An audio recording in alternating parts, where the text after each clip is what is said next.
আবারও পৃথিবীর এক মহাকাশযান চাঁদের মাটি ছুঁয়ে ফেলল। আবারও পৃথিবীর একটি দেশ চাঁদের বুকে সম্পূর্ণ নিরাপদে অবতরণ করতে সক্ষম হলো, যেমনটা করেছিল 2023 আগস্টে ভারতের চন্দ্রযান-3। प्रधानमंत्री जी नमस्कार sir, we have achieved soft landing on the moon. India is on the moon. বেশ কয়েকবার চন্দ্রজয়ে ব্যর্থ হওয়ার পর অবশেষে তারা সফলভাবে অবতরণ করল চাঁদের বুকে।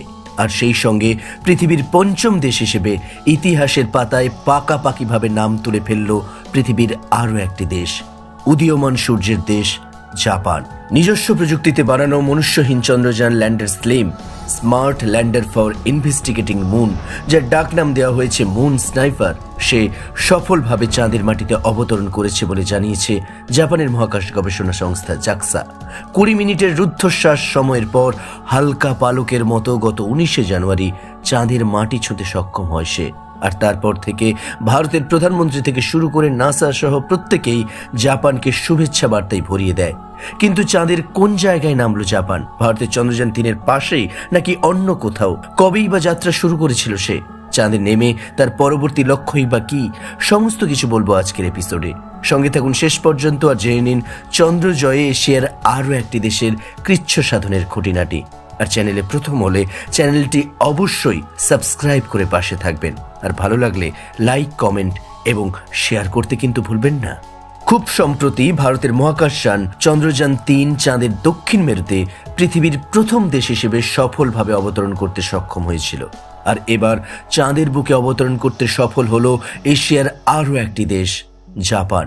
জাপানের মহাকাশ গবেষণা সংস্থা জাপান এয়ারোস্পেস এক্সপ্লোরেশন এজেন্সি জাক্সার পাঠানো মহাকাশযান স্লিম চাঁদের নিরক্ষীয় অঞ্চলে নামতে সক্ষম হয়। চাঁদের শেউলি ক্রেটারের পাশে চাঁদের সিয়াপ নেকটার অঞ্চলের 100 মিটারের টার্গেট এরিয়ার মধ্যেই অবতরণ করল জাপানি এই চন্দ্রযান, যেখানে 1969 সালে মার্কিন যুক্তরাষ্ট্রের অ্যাপোলো 11 ল্যান্ড করেছিল ঠিক তার পাশেই।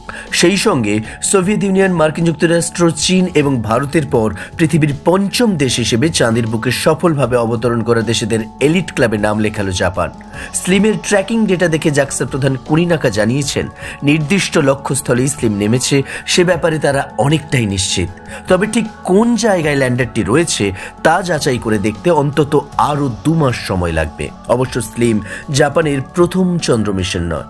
এর আগে 2022 নভেম্বরে জাপানের ছোট্ট ল্যান্ডার ওমোটেনাশি নাসার আর্টেমিস 1 মিশনের সাথে যাত্রা করেছিল, যদিও সে তার ডেস্টিনেশনে পৌঁছতে পারেনি। তারপর গত বছর এপ্রিল মাসে জাপানের টোকিওর এক বেসরকারি কোম্পানি হাকুতো আর নামের এক চন্দ্রযান চাঁদে পাঠিয়েছিল, কিন্তু সেও চাঁদের বুকে তার সফট ল্যান্ডিং এর ক্ষেত্রে শেষ মুহূর্তে এসে ব্যর্থ হয়। 2023 সালে চন্দ্রজয়ের দৌড়ে ফিরে আসা রাশিয়ার লুনা 25 ও চাঁদের বুকে নামার অনেক আগেই ধ্বংস হয়ে যায়। দীর্ঘ বিরতির পর এই শতাব্দীতে প্রথমবারের জন্য পাঠানো মার্কিন যুক্তরাষ্ট্রের চন্দ্রযানও বেশ কিছু টেকনিক্যাল কারণের জন্য চাঁদের বুকে নামতে পারেনি। সেই দিক থেকে ভারতের চন্দ্রযান-3-এর পর জাপানি প্রথম চাঁদের বুকে সফলভাবে অবতরণে সক্ষম হলো। আর এক্ষেত্রে 2023 সাল থেকে এখনো পর্যন্ত হওয়া মোট 8টি চন্দ্র মিশনের মধ্যে ভারত আর জাপানের মিশন ছাড়া সব মিশনই ব্যর্থ মিশনে পরিণত হয়েছে। যদিও জাপান চাঁদের তুলনামূলক সহজ জায়গায় অবতরণ করেছে। চাঁদে মার্কিন যুক্তরাষ্ট্র, রাশিয়া বা চীন ঠিক যে অঞ্চলের মধ্যে তাদের মিশনগুলো করেছে সেই অঞ্চলেই নেমেছে জাপানও।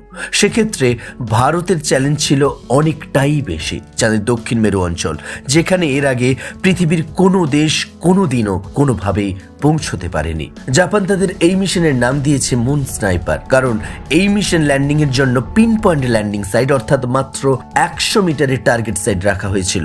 আর এই স্মার্ট ল্যান্ডিং এ সফল হয়ে জাপান মহাকাশ গবেষণায় এক নতুন সাফল্যের সূচনা করলো, কারণ এর আগের সমস্ত মিশনে কয়েক কিলোমিটারের ল্যান্ডিং সাইট রাখা হতো, কিন্তু এই মিশনের টার্গেট ল্যান্ডিং এরিয়া যেহেতু অনেকটাই কম, তাই ভবিষ্যতে শুধুমাত্র চন্দ্র অভিযান নয়, মঙ্গল মিশন সহ আরও অন্যান্য মিশনে জাপানের এই স্মার্ট টেকনোলজি ব্যবহার করে মহাকাশযানগুলিকে তাদের লক্ষ্যমাত্রার একেবারে সঠিক জায়গায় অবতরণ করানো সম্ভব হবে। গত বছর 7ই সেপ্টেম্বর স্লিমের সফল উৎক্ষেপণ করেছিল জাপান। 25শে ডিসেম্বর চাঁদের কক্ষপথে যানটি প্রবেশের কথা জানিয়েছিল জাপানের মহাকাশ গবেষণা সংস্থা।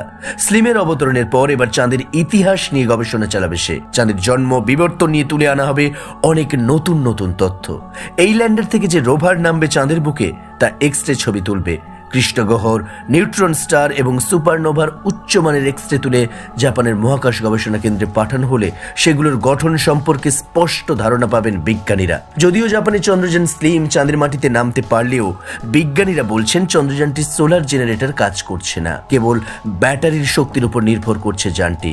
তাই ব্যাটারি শেষ হওয়ার আগেই সোলার জেনারেটর ঠিক করার চেষ্টা চালাচ্ছে জাপানের মহাকাশ গবেষণা সংস্থা। আর তা না পারলে নিরাপদে অবতরণ করেই সন্তুষ্ট থাকতে হবে জাপানকে। তাদের বাকি লক্ষ্যমাত্রা আর পূরণ করা হবে না। সোলার ব্যাটারি ঠিক হোক, জাপান চন্দ্র মিশনে পুরোপুরি সফল হোক, সেই কামনাকে সঙ্গে করে আজকের মতো টাটা, স্টে ব্লেসড।